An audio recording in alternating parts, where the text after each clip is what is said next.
Making Rent, Couples Threesomes 24. FFM Threesome BDSM Reverse Cuckold Erotica. Copyright 2020 by Connie Cuckquean. Narrated by Allison Okeefe. Making Rent, Couples Threesomes 24. The apartment complex wasn't the most savory of places, and the well-dressed Mr. and Mrs. Hendricks looked somewhat out of place as they walked through the disheveled courtyard. The empty pool told you everything you needed to know, but if you hadn't quite made up your mind, then the empty beer cans and bent spoons were on hand to help you out. "It's all just such a mess," Mrs. Hendricks said, "but it intrigues me." "Intrigues you?" her husband scoffed. "Their way of life, David. I find it mysterious."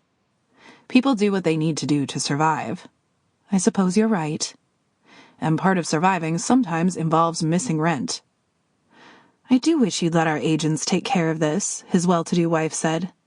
"Then we wouldn't have to get all mixed up down here." "I thought you'd appreciate the day out." Mrs. Hendricks let out a laugh as the pair of them rounded the metal staircase and walked sheepishly up it to the second floor. It groaned beneath them. "Is this the first problem we've had with—" Mrs. Hendricks checked her clipboard. "Tori?" "Second," her husband replied. "There was a slight issue after she installed a stripper's pole in our living room." Mrs. Hendricks gasped. "You didn't tell me about that."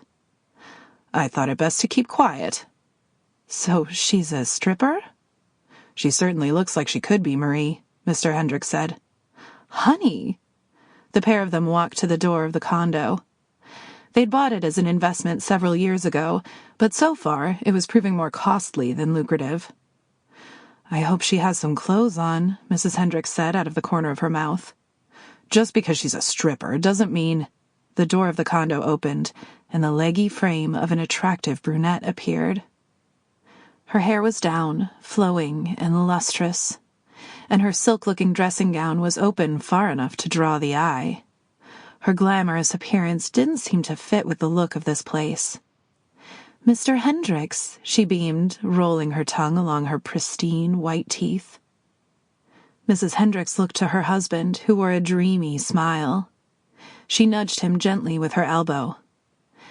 "And Mrs. Hendricks," Tori said, trying to keep the same affectionate tone, "to what do I owe the pleasure?" "Well," Mr. Hendricks began. "I'm afraid it's the rent," his wife interjected. "You're late. Quite late." "Oh," Tori said. "How late?" Mrs. Hendricks looked down at her clipboard, even though she knew the answer. 4 months?" "Gosh," Tori said, covering a hand to her mouth and looking forlornly at Mr. Hendricks. "I didn't know you needed that every month." Mrs. Hendricks stood speechless. "Come in," Tori said. "I'm sure we can figure something out." "There's really nothing to figure out," Mrs. Hendricks said, but Tori had already retreated back into her apartment. Mr. Hendricks breathed a sigh and then nodded to his wife to cross the threshold.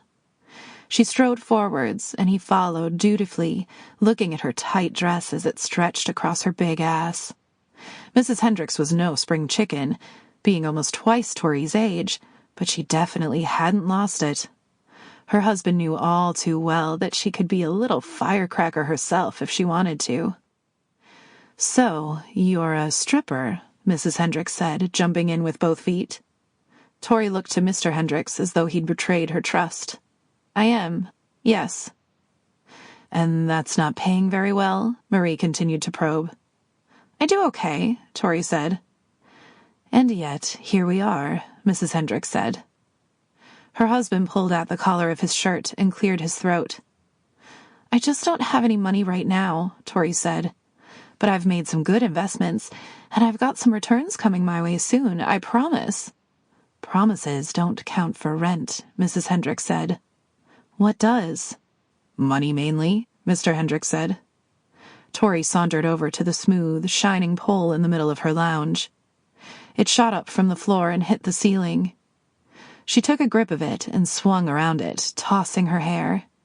She faced away from the pair of them and arched back until she was looking at the pair of them upside down.